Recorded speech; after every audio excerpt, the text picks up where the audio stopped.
Why should you watch Chilling Adventures of Sabrina? When I first saw this on the Netflix, I was a bit confused, a bit skeptical about this story. I haven't seen the comic series, but I hadn't heard anything about it.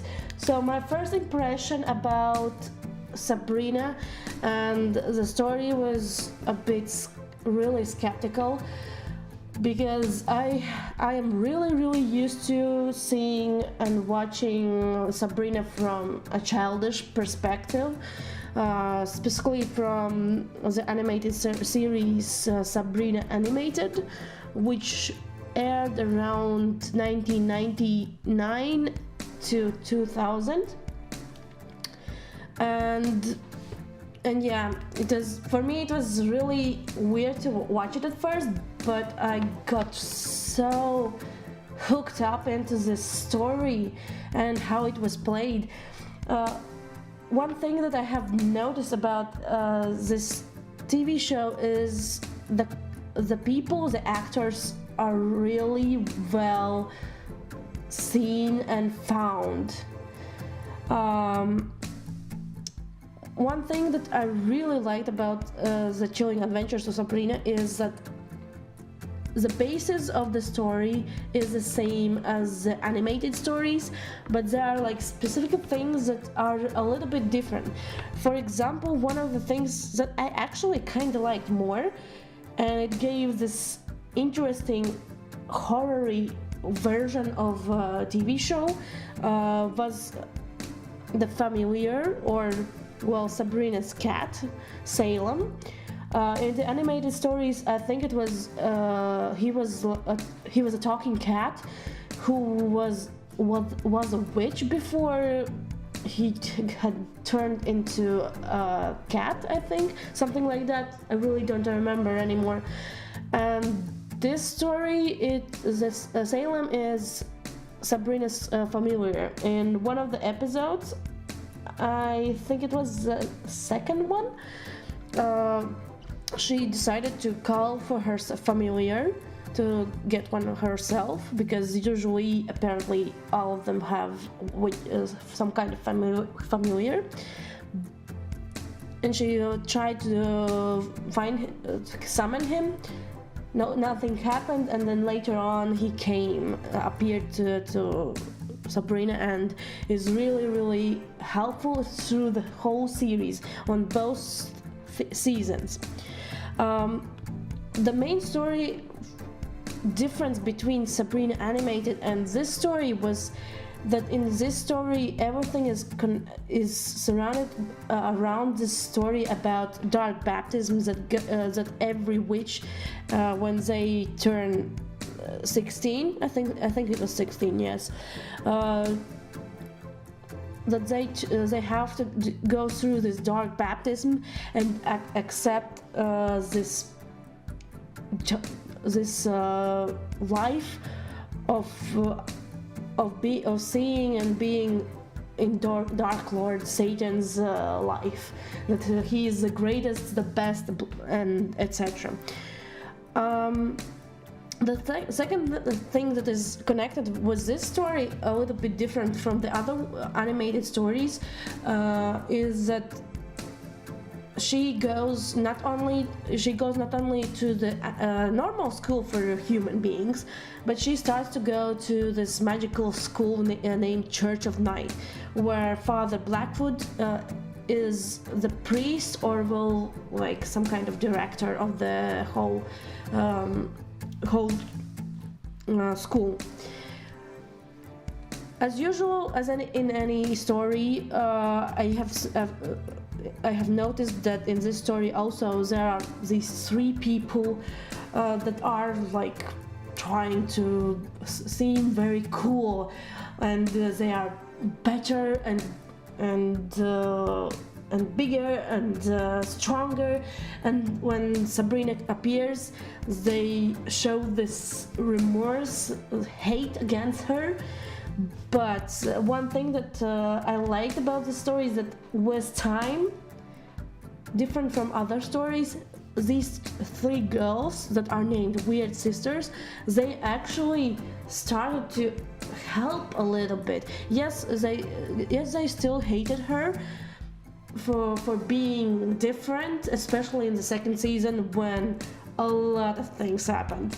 When the second season came, and I actually binge watched that, and when I went through that, it was just amazing how it went through everything. How Sabrina became this other person. She was becoming stronger, better, and she went away from her friends from human world because she was afraid to hurt them, and she went only to this magical school where everything was so different and she could do so much more.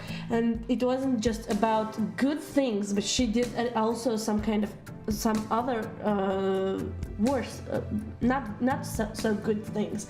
For example, there was this one episode where Dark Lord Satan wanted to see if Sabrina is going to actually listen to him and do what he's asking of her.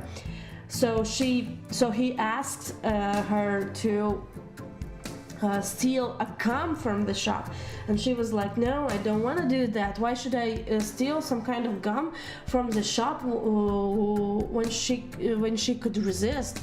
So she tried to resist, and everything came back to her twice or three times when her friends became sick and other things started to happen. One more thing that I liked about the story was that they didn't stick only to her love interest being one person, Harvey. And I like that they already started the story in the first season with them already being together. This part of the story I actually liked really, really good, because it kind of showed, gave the feeling that they are together, that they are in love, that they are really a pair. They are friends, they are schoolmates, and they are also almost lovers, I guess. And when Harvey realized some of the things that Sabrina did behind his back, like the thing she did with her brother, which was kind of awful, I was really surprised about why she did that. But when they split up and Sabrina became very sad and emotional, and she did all kinds of things, tried to get back to Harvey, and he was like, no, I don't want to talk to you. And then other friends, human friends, wanted to back away from her because they started to become afraid of her. Then Sabrina herself went to befriend Nicholas more, this other person who knew how to be a witch. And I was so surprised on how very well they did this whole love affair between Harvey, between Harvey and Sabrina between Nicholas, and also how the whole first and second season actually finished. That there is a hope for the third season, and I really, really hope that we will have this third season. I think I saw on the internet that there will be this third season too. I'm really hoping it's going to happen pretty soon. Hopefully, we never know. And yeah, why should you watch this? I think that this story has a lot of potential, and it already shows in the first and second season that they can go out of this animated Sabrina story in a very well mannered way, where you don't feel as if as if they are mocking the series. This is one of the things that I also liked about the story, that it felt natural. It didn't feel as if they were trying to copy the story or doing something similar. Second thing that I think is the reason why you should watch this is because if you're a Sabrina fan, you are going to love this story. Only problem is that this story has also some blood scenes, some cutting, some other not as good things, a little bit gory things, and it's not meant for children. But if you have grown up with Sabrina animated and other stories, then you're definitely going to love this. Especially if you like watching horror movies and fantasy movies. They are like both pretty much together. They go together. So yeah, those are my thoughts about this story, and I would really want to hear other people what they are thinking about. So yeah, I hope you enjoyed me talking to myself, I guess, and also the drawing that I made.